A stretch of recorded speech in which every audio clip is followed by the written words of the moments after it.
శ్రోతలందరికీ నమస్కారం. నా పేరు స్వాతి.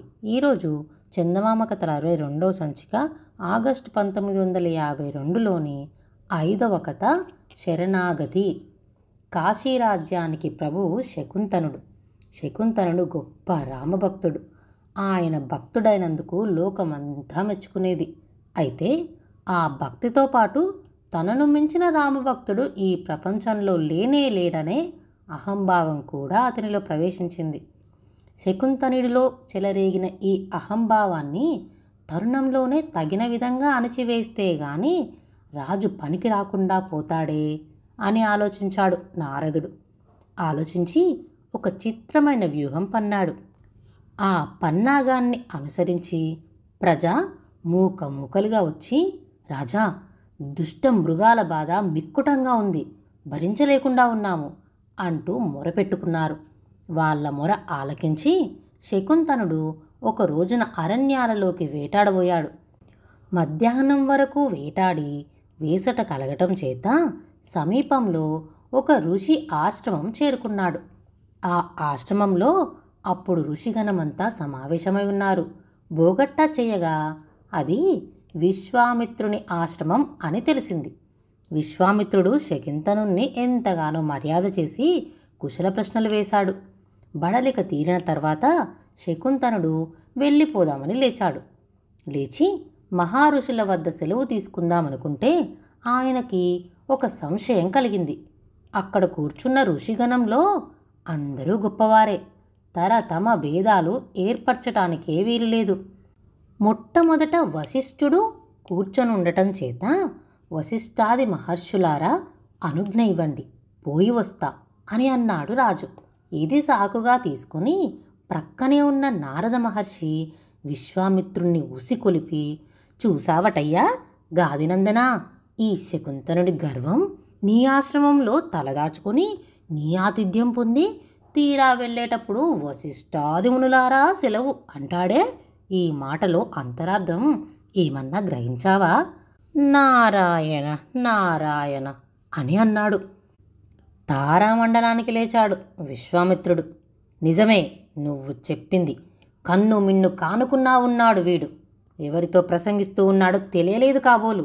ఉండు, నిమిషంలో పట్టిస్తా వీడి పని అంటూ చెర్రుమని బయలుదేరి శ్రీరాముని వద్దకు వెళ్ళాడు. వెళ్ళి అతి ఆవేశంతో, శ్రీరామ, నీ వల్ల నెరవేరవలసిన ఒక స్వకార్యం మీద వచ్చాను. చేస్తారని వాగ్దానమిస్తే చెబుతాను అని అన్నాడు. రాముడు ఆశ్చర్యపడి, ఏమిటి గురూజీ, మీ ధోరణి నన్ను కలవరపరుస్తున్నది. ఎన్నడైనా మీ మాట జవదాటి ఎరుగుదునా? ఎందుకీ సంశయం అని అన్నాడు. రాముడు మాట ఇవ్వగానే, రామా, కాశీరాజు శకుంతనుడి వల్ల నాకు తీరని పరాభవం జరిగింది. నీ బాణంతో వాడిని ఛేదిస్తే గాని నాకు నిద్ర పట్టదు అని అన్నాడు. రాముడు జిజ్ఞాసలో పడ్డాడు. ఏమీ జీవితంలో కనీ విని ఎరుగని గడ్డు సమస్య దాపరించింది. శకుంతనుడు తనకు ముఖ్య భక్తులలో ఒకడాయనే. ఎలా? ఏమైనా కానీ గుర్వాజ్ఞ. సరే అన్నాడు రాముడు. విశ్వామిత్రుడు వెళ్ళిపోయాడు. ఈ లోపల నారదుడు ఈ సమాచారమంతా శకుంతనుడికి చెప్పి, నారాయణ నారాయణ, రాజా, నీ దేవుడైన రాముని బాణం వల్లనే నీవు హతుడవు కాబోతావు సుమా అని హడలు పుట్టించాడు. అందుకు శకుంతనుడు, నారదా, గత్యంతరం చెప్పవా అని వేడుకోగా ఒక ఉపాయం చెప్పిపోయాడు. ఆ ఉపాయాన్ని అనుసరించి శకుంతనుడు వెంటనే అంజనాదేవి ఆశ్రమానికి చేరుకొని అపాయస్థితిలో ఉన్నవానిలాగా ఆర్తనాదం చేశాడు. ఇది విని అంజన పరిగెత్తుకొచ్చి, నీకు వచ్చిన భయం లేదు నాయనా, కలిగిన ముప్పేమిటో చెప్పు అని ధైర్యం చెప్పింది. అప్పుడు గుండె నిబ్బరం తెచ్చుకొని శకుంతనుడు తనకు కలిగిన ఆపద వెల్లడించి రక్షించమన్నాడు. అక్కడ శ్రీరాముడు శకుంతనుడి విషయంలో జిజ్ఞాసపడ్డట్టే ఇక్కడ అంజనాదేవి, అయ్యో, మా రాముడితోనే పేచి వచ్చిందే, శరణాగతుడైన ఇతన్ని ఎలా రక్షించడం అని తీవ్ర ఆలోచనలో పడింది. ఇంతలో ఆంజనేయుడు ఇంటికి వచ్చాడు. విచారంతో ఉన్న తల్లిని చూశాడు. అమ్మా, నేనుండగా నీకెందుకు ఈ విచారం? ఎటువంటి అసాధ్య కార్యమైనా సరే చెప్పు, నెరవేర్చి తీరుతాను అంటూ పాదాక్రాంతుడైనాడు. బిడ్డడిని లేవదీసింది అంజన.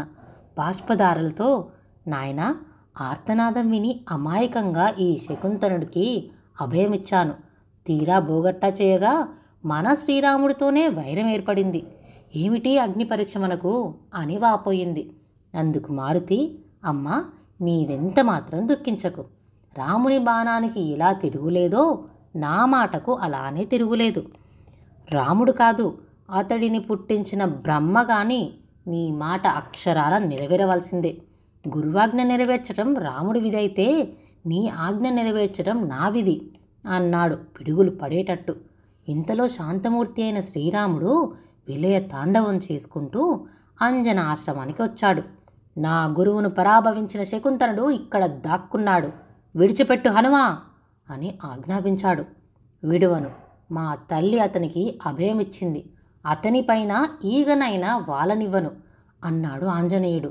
నేనే ధర్మ రక్షకుడినైతే నా గురువును పరాభవించిన కాశీరాజు తలను ఖండించి వచ్చుగాక అంటూ రాముడు తన బాణాన్ని వదిలిపెట్టాడు.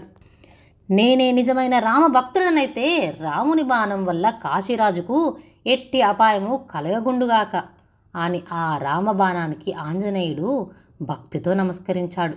హనుమ ఈ మాటలు అనగానే వాయు వేగంతో పోతున్న రామబాణం టకీమని ఆగిపోయింది. తిరుగులేని రామబాణం అలా నిలిచిపోయేసరికి సమస్త భువనాలు కంపించిపోయినాయి. హాహాకారాలు చెలరేగినాయి. దేవగణం, ఋషిగణం అందరూ భూలోకానికి దిగివచ్చారు. ఇది ధర్మయుద్ధం కానీ వేరు కాదు. హనుమే రామం, రామే హనుమం అన్నారందరూ. చివరికి నారదుని పన్నాగం వెల్లడైంది. ఏమైనా నా బాణానికి తిరుగులేదన్నాడు శ్రీరాముడు. రామా, నీ బాణానికి తిరుగులేదన్న సంగతి నాకు తెలుసు, నేనే దానిని భరిస్తా అంటూ రామబాణమా, నాలో ఐక్యమైపో అని వేడుకున్నాడు హనుమ. అప్పుడు రామబాణం వచ్చి హనుమంతుని గుండెకు దూసుకుపోయింది. అతని వక్షం చీలిపోగానే అందులో శ్రీ సీతారాముల దివ్యమంగళ విగ్రహాలు ప్రత్యక్షమైనాయి. అందరూ ఆశ్చర్యపోయారు. శకుంతనుడు తల వంచుకున్నాడు. సాటిలేని రామభక్తి గల హనుమను వినిపిస్తూ దేవతలు పూలవర్షం కురిపించారు. తల్లి అంజనాదేవి చెయ్యి తగలగానే హనుమ గుండె ఎప్పట్లాగా అతుక్కుపోయింది. ఈ కథ రాసినవారు ముద్దా సోమప్ప శాస్త్రి, పరశువాకం. ఇలాంటి మరెన్నో కథలు వినాలంటే ఈ ఛానల్ని సబ్స్క్రైబ్ చేసుకోండి.